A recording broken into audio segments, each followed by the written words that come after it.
बच्चों आज एक सवाल का जवाब दीजिए, अगर एक पुरुष के शरीर में लाखों शुक्राणु बनते हैं तो नया जीवन शुरू करने के लिए सिर्फ एक शुक्राणु को मौका क्यों मिलता है, और ये शुक्राणु बनते कैसे हैं, है ना। शुक्राणु कैसे बनते हैं, ठीक है, कैसे बनते हैं आज के लेक्चर के देखने के बाद ये पूरा रहस्य हम समझ जाएंगे, ठीक।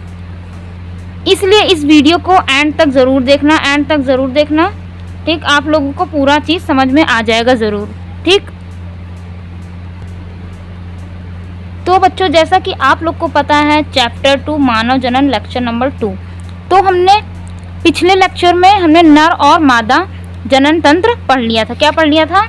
नर मादा जनन तंत्र हमने पढ़ लिया था।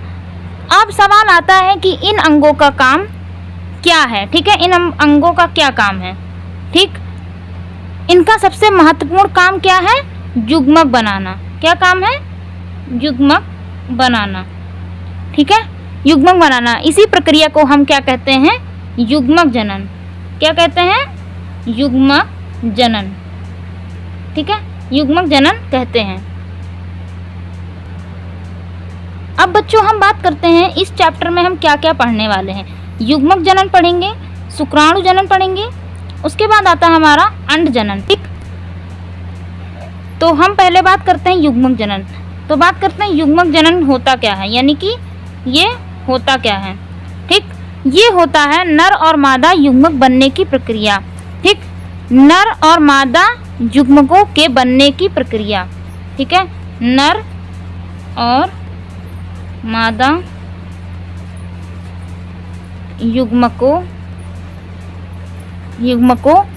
के बनने की प्रक्रिया, ठीक। प्रक्रिया को क्या कहते हैं? युग्मक जनन कहते हैं, ठीक। तो वही यहाँ पे लिखा प्राथमिक लैंगिक अंग, पुरुष में वृषण और स्त्रियों में अंडाशय युग्मक, नर युग्मक शुक्राणु व मादा से अंडाणु युग्मक की प्रक्रिया को युग्मक जनन कहलाती है, ठीक। आई होप क्लियर हो गया होगा। तो बच्चों हम बात करते हैं पुरुष में क्या होता है? पुरुष में यह प्रक्रिया किसमें होती है? वृषण में, ठीक है, वृषण में होती है, ठीक, वृषण में होती है। और ये शुक्राणु, यहाँ पे वृषण में क्या बनते हैं? शुक्राणु बनते हैं, ठीक है, शुक्राणु बनते हैं, ठीक। आई होप क्लियर हो गया होगा। अब बात करते हैं बच्चों महिला में, यानी कि महिला, ठीक है, महिला में बात करते हैं। यह प्रक्रिया अंडाशय में होती है। किसमें होती है? अंडाशय में, ठीक। अंडाशय से फिर अंडाशय यानी ओवरी में होती है, और यहाँ पर क्या बनता है बच्चों? अंडाणु बनता है, अंडाणु बनता है, ठीक है। आई होप आप लोग को ये दोनों बातें क्लियर हो गई होंगी, ठीक। चलते हैं नेक्स्ट पे। तो बच्चों हम इसकी ट्रिक जान लेते हैं। ट्रिक याद करने की ट्रिक क्या है? ट्रिक बच्चों ये है कि टेस्टिस बराबर क्या हो जाएगा? स्पर्म यानी कि शुक्राणु। उसके बाद ओवरी बराबर क्या हो जाएगा? ओव्यूम, ठीक। ये चीज आप लोग को याद रखनी है, ठीक। चलते हैं नेक्स्ट पे। तो बच्चों हम बात करते हैं युग्मक जनन। युग्मक जनन दो भागों में बढ़ जाता है। किसमें? नर युग्मक और मादा युग्मक, ठीक बच्चों। अगला देख लेते हैं शुक्राणु जनन।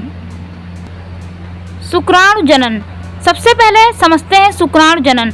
नाम से ही हम समझ सकते हैं कि शुक्राणु बनने की प्रक्रिया। शुक्राणु जनन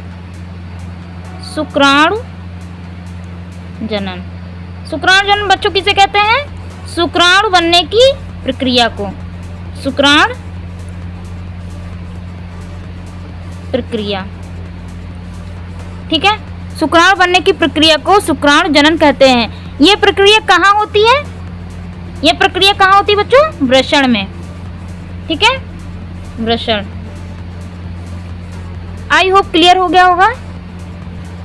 हम पढ़ लेते हैं शुक्राणु जनन द्वारा शुक्राणु उत्पन्न करती हैं, ठीक है। किशोरावस्था के समय शुरू होती है। शुक्राणु जनन द्विगुणित होता है और उसमें 46 गुणसूत्र होते हैं।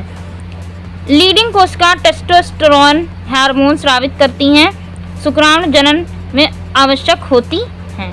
ठीक है, तो बच्चों हम बात करते हैं शुक्र जनन की।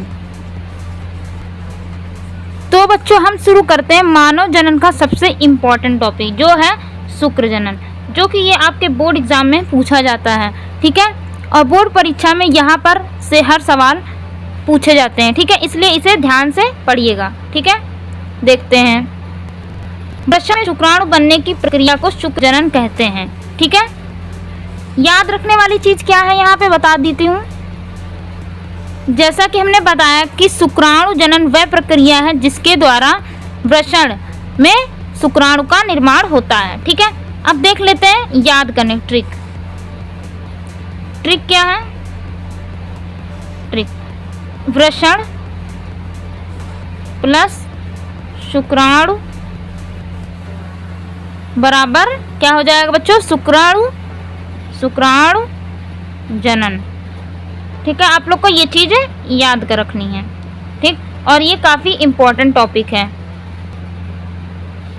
देख लेते हैं पहले क्या हुआ। नर जन्म कोशिका जो कि होती है हमारी 2n 46 गुणसूत्र होते हैं। ठीक है,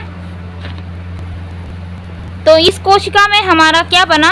समसूत्री विभाजन हुआ। किसमें हुआ? नर जन्म कोशिका में। क्या?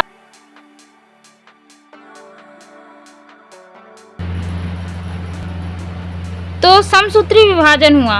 उसके बाद प्राथमिक शुक्राणु कोशिका बनी। क्या बनी? प्राथमिक शुक्राणु कोशिका, जो कि हमारी होती है 2n, यानी कि 46 गुणसूत्र होते हैं। ठीक है, फिर तो बच्चों उसके बाद अर्धसूत्री विभाजन स्पष्ट हुआ। ठीक, इसे क्या बोलेंगे? अर्धसूत्री विभाजन स्पष्ट हुआ तो क्या बना? द्वितीयक शुक्राणु कोशिका बनी, जो कि हमारी होती है n, यानी कि 23 होती है। ठीक है, 23 गुणसूत्र होते हैं। ठीक है, अगला देख लेते हैं। उसके बाद हुआ सेकंड अर्धसूत्री विभाजन। सेकंड अर्धसूत्री विभाजन हुआ। उसमें क्या हुआ? शुक्राणु प्रपस शुक्राणु में शुक्राणु जनन हुआ तो क्या बना? यानी 23 शुक्राणु होते हैं, तो क्या यहाँ पे हुआ? शुक्र जनन। शुक्र जनन से फिर क्या बना? हमारा शुक्राणु बन गए, यानी कि शुक्राणु यहाँ पे कंप्लीट हो गया। तो ये था आपका फ्लो चार्ट, जो कि आप लोग याद कर सकते हैं। चलते हैं नेक्स्ट पे। तो बच्चों अगला है शुक्राणु की संरचना। शुक्राणु की संरचना क्या है? शुक्राणु नर युग्मक है। इसका मुख्य कारण क्या होता है बच्चों? अंडाणु से मिलकर इसका मुख्य कारण क्या होता है? अंडाणु से मिलकर निषेचन करना। ठीक है, निषेचन करना होता है। ठीक, इसके लिए रचना ऐसी होती है यह तेजी से तैर सके, अपना आनुवंशिक पदार्थ अंडाणु तक पहुंचा सके। ठीक है, इसकी संरचना कुछ इस प्रकार होती है। आप लोग देख सकते हैं, ये आसानी से अपने इससे तैर सकता है, और ये डायग्राम बोर्ड एग्जाम में पूछा जाता है। आप लोग देख सकते हैं। ठीक है, पहला क्या है? शुक्राणु का मुख्य रूप से 3 भागों में बांटा गया है। पहला है सिर, मध्यभाग और पूंछ। एक्रोसोम, केंद्र, माइटोकॉन्ड्रिया, शीर्ष, गिरवा, मध्यभाग, पूंछ। ठीक है, आई होप क्लियर हो गया होगा। अगला देख लेते हैं। अगला क्या है? सिर। सिर क्या है? सबसे पहले बात करते हैं सिर की। ठीक, यह शुक्राणु का सबसे महत्वपूर्ण भाग होता है। प्रत्येक शुक्राणु के सिर में एक लंबा अगुणित केंद्रक तथा अग्रभाग में टोपी जैसी संरचना जैसी एक्रोसोम पाया जाता है। ठीक है, अगला है मध्य भाग। शुक्राणु के मध्य भाग में माइक्रोकॉन्ड्रिया पाया जाता है। यह निषेचन के समय शुक्राणु को क्या करता है? गति प्रदान करता है, यानी तैरने में उसको मदद करता है। आई होप क्लियर हो गया होगा। पूंछ कोशिका द्रव्य से बना एक लंबा रचना होती है, जो शुक्राणु को पूंछ से सहायता तरल माध्यम में गति करती है। ठीक है, अगला देख लेते हैं। तो बच्चों अब बात करते हैं अंड जनन। अंड जनन एक परिपक्व मादा के निर्माण की प्रक्रिया को अंड जनन कहते हैं। तो बच्चों सोचिए, पुरुष के शरीर में रोज लाखों शुक्राणु बनते हैं। क्या बनते हैं बच्चों? लाखों शुक्राणु बनते हैं। लाखों शुक्राणु बनते हैं किसके? पुरुष के शरीर में। ठीक है, पुरुष के शरीर में लाखों शुक्राणु बनते हैं, हर महीने केवल एक अंडाणु ही क्यों? यानी कि महिला के शरीर में, यहाँ पे कहा जा रहा महिला के शरीर में हर महीने एक ही अंडाणु क्यों बनता है? ठीक है, और सबसे बड़ा सवाल, अगर 4 कोशिकाएं बनती हैं तो आखिर सिर्फ एक ही अंडाणु क्यों बनता है? आज इस पूरी कहानी का रहस्य हम देखने वाले हैं। तो बच्चों, जिस प्रक्रिया द्वारा अंडाशय में परिपक्व मादा युग्मक अर्थात अंडाणु का निर्माण होता है उसे क्या बोलते हैं? अंडजनन। तो हमने जैसे परिभाषा बताई उस प्रकार तो ठीक है, बट ये भी है, एक परिपक्व मादा युग्मक के निर्माण की प्रक्रिया को अंडजनन कहते हैं, तो ये थोड़ी सरल हो जाएगी। ठीक है, अगला देख लेते हैं। अंडाणु की क्रिया मादा के भ्रूणीय अवस्था में भ्रूण के अंडाशय, भ्रूण लड़की अंडाशय जननी की कोशिका है। ठीक है, अब देख लेते हैं जन्म से पहले। जन्म से पहले क्या है? भ्रूणीय अवस्था, यानी भ्रूण में होता है। उसके बाद अंडाशय, अंडजननी कोशिका 2N होती है, फिर होता है समसूत्री विभाजन, उसके बाद होता है प्राथमिक अंडक, प्राइमरी oocyte कहते हैं। अर्धसूत्री विभाजन सेकंड प्रोफेज में जब आता है, उसके बाद स्टॉप, यानी कि लड़की का जन्म से पहले की होती है। उसके बाद आता है हमारा किशोरावस्था। तो यहाँ पे बच्चों जन्म से पहले यानी कि जन्म से किशोरावस्था तक, फिर प्राथमिक पुटक, ये प्राथमिक पुटक बना, कणिकामय कोशिका होती है ये। उसके बाद हमारा द्वितीयक पुटक, ये द्वितीयक पुटक है और इसे कहते हैं थिकल प्राथमिक अंडक कोशिका। ठीक है, अब बात करते हैं द्वितीयक पुटक की। द्वितीयक पुटक कैसा होता है? बीच में ऐसे बिंदी डॉट डॉट हम बनाकर बता सकते हैं, ऐसे ऐसे ऐसा होता है। ठीक है, और इसे बोलते हैं द्विअंडक। क्या बोलेंगे? द्विअंड। और इसे क्या बोलेंगे?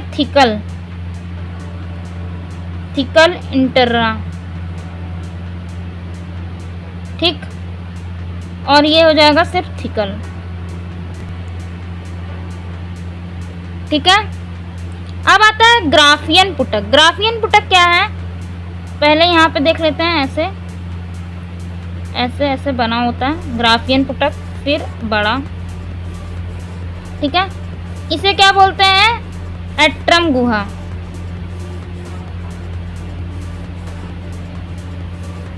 थिकल इटाना।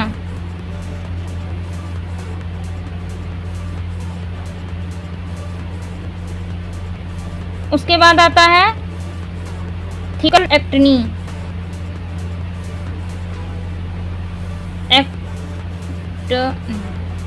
ठीक है,